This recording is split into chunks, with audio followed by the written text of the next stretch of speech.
At the same time, immigration attorneys are also eagerly awaiting the country's new immigration rules following Title 42. But nailing those down, it takes a lot longer than you might think. KENS 5 reporter Andrew Moore explains why. Andrew. Homeland Security Secretary Alejandro Mayorkas says the latest rules on immigration, which will replace Title 42, will likely be going to be released tomorrow. But a local attorney tells us U.S. immigration policies have been a moving target for a long time, and this is not going to be any different.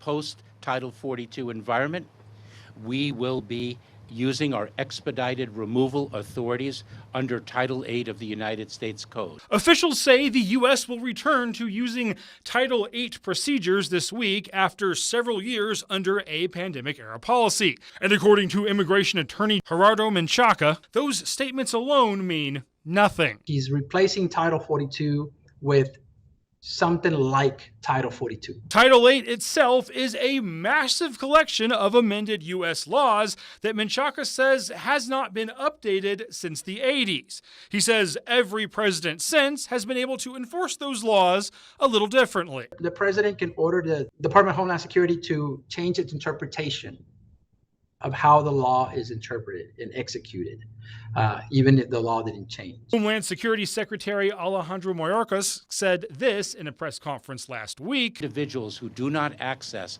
our lawful pathways will be presumed to be ineligible for asylum. Menchaca says he expects it will eventually be tougher for migrants to seek asylum, but until attorneys review those changes, it won't be clear. Because even after it comes out, we read it and we disagree as to what it means, leaving immigrants even more in the dark until attorneys and judges work it out.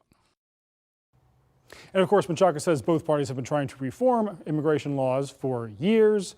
No recent administration has been able to get close to doing that. Nicole?